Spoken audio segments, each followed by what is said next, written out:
Hey guys, it's Emily and Peter, and we're just here. We wanted to make a video about what we're most looking forward to, what we're most nervous about, and what we want to learn from our world tour. So I'm going to start with Peter. Peter, what are you most looking forward to? I am most looking forward to seeing a bunch of people that I haven't seen for a number of years. We're starting with our road trip down the West Coast. We're going to see Corey and Thiago, that's Emily's sister and her boyfriend. Haven't seen them in a while. I'm looking forward to seeing them. And then we're heading to Texas, where I'm going to see a bunch of my family that we haven't seen for probably 2 years or so. And then I'm also really looking forward to seeing a bunch of the friends that I made when I was living in Germany. I made a bunch of friends in and around Europe, and I haven't seen most of them in 8 years, and I'm really looking forward to seeing them, and I'm excited to get out of the country. It's been 8 years since I've been out of the country, and I'm looking forward to new adventures. Don't forget Cynthia. Yeah, I said Cynthia's in there. It's Europe. Well, you said when you were, yeah. Okay. Right, yeah, and Cynthia. If you're watching, Cynthia, I'm really looking forward to seeing you. I am most looking forward to, it's a hard question because it changes from week to week. Of course, I'm looking forward to seeing my family and meeting a lot of the people that Peter knows that I don't know as well, or re-seeing those people again. But I'm also just looking forward to the adventure, the difficulty of it, as well as just getting to be in places and say to myself, like, wow, I can't believe that I made it here. So I don't know. I'm looking forward to kind of facing some fears and, I don't know, just seeing new places in general. What location are you most looking forward to? Another super difficult question. The thing that I'm most excited about right now is Zion and Grand Canyon, which is funny, but part of it is because it's so soon. We're leaving in about a month, and that's like one of our first stops, so it feels really immediate to me. And I love to hike, and that's my big thing.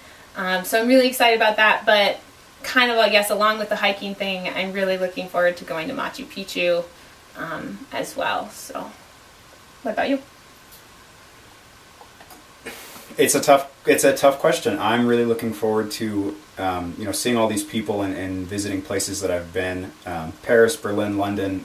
I love all those places, but I'm really looking forward to new places like Cairo and Southeast Asia, and I'm looking forward to that. When you go to a new place and you don't speak the language, you can speak a few words, but you don't speak the language. You can't read the language. You don't know where you are. It's sort of a terrifying feeling, but it's also really exciting. And so I am looking forward to having that feeling in most of the places we go. I don't speak hardly any Spanish. The Spanish I speak is either wildly inappropriate or not useful at all. And so the first basically 6 weeks of our trip are all in 2 months. Spanish-speaking countries, and it's going to be a struggle, but I'm looking forward to that. That leads perfectly into what makes me nervous, actually, because reminded me. Right, so what makes you most nervous? What makes me most nervous? Yeah. I, unlike Peter, am not really outgoing. It takes a while to get to know me, and I get nervous making a fool of myself a lot. That's part of the fun of traveling, though. It's just acting. So I think I'm actually, really nervous about, since I'm the one who studied Spanish on Duolingo for the last 9-10 months, I'm the one who's going to be doing the bulk of the work when it comes to Spanish, and that's really scary to me, to be going up to places and people that I don't know and asking for help and trying to hope I'm not saying it wrong. That really is going to make me a little nervous. Tell them about when we went to Italy, when we were, 20? Yeah, so when we were 19, 20, Peter surprised me with a trip to Rome, which was really amazing. Not from the U.S. I was in Germany, and flights, if you've ever traveled in Europe, you know that flights within Europe are dirt cheap. So I was in Berlin at the time. Emily flew over to visit me in Berlin, and it was economical for me to take Emily to Rome, and she had been studying Italian, so... Yeah, so I went to visit him in Germany, and he surprised me with a trip to Rome, which was amazing. But one of the things was that I was studying Italian at the time at the university, and I'd taken 2 semesters of it, I think, at that time. And when Peter told me that with the surprise of Rome trip, At the airport. At the airport. He was upset because I didn't look as excited as I was supposed to be, and part of it was because I was so nervous. I had been just kind of sitting back and relaxing because we were in Germany and I couldn't speak German, so Peter did everything. And when he said that to me, I realized that I was going to have to speak Italian, and it was all going to be on me because Peter can't speak Italian. And so I got pretty nervous. It took me about the entire flight there to get used to the idea that I was going to be the one in charge. So anyways, it was a great trip, but we would go places and I would be too afraid to say anything in Italian, so I would tell Peter what to say, and then he'd have to say it.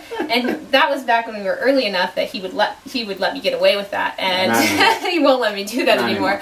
And a few times I was wrong, and he had to suffer the consequences of that.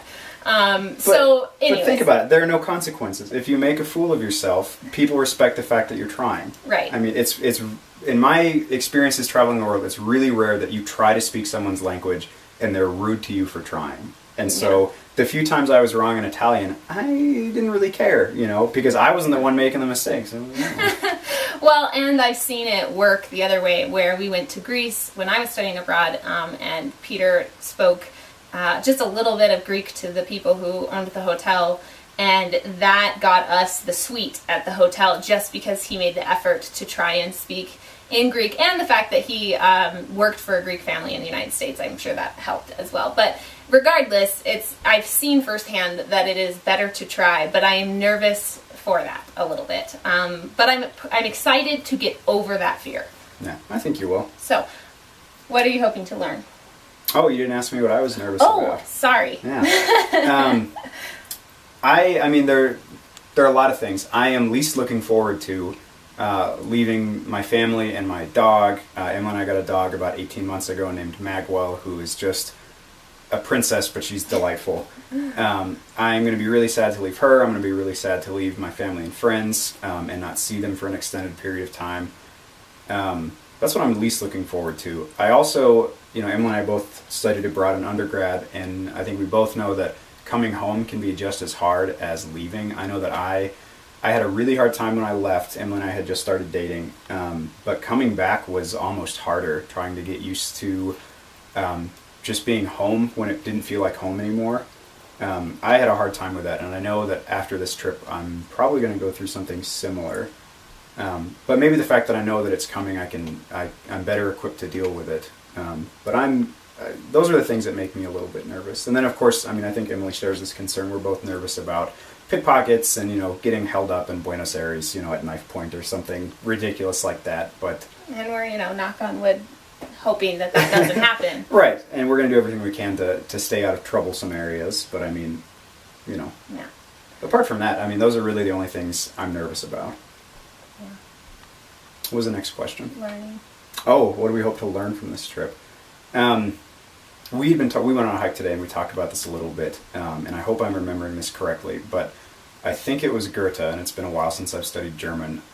Goethe said that someone who's ignorant of another language is ignorant of their own, and I think that holds true for cultures as well, that if you have never had any experience with any other culture, you never interacted significantly or in a meaningful way with someone from another culture, you have no basis from which to draw comparisons and contrast and compare and even criticize your own culture. And so I have some experience, living in Germany, but I'm really looking forward to getting, entirely out of my comfort zone in places that don't have a whole lot in common with our culture. So parts of South America or Egypt or India or Southeast Asia.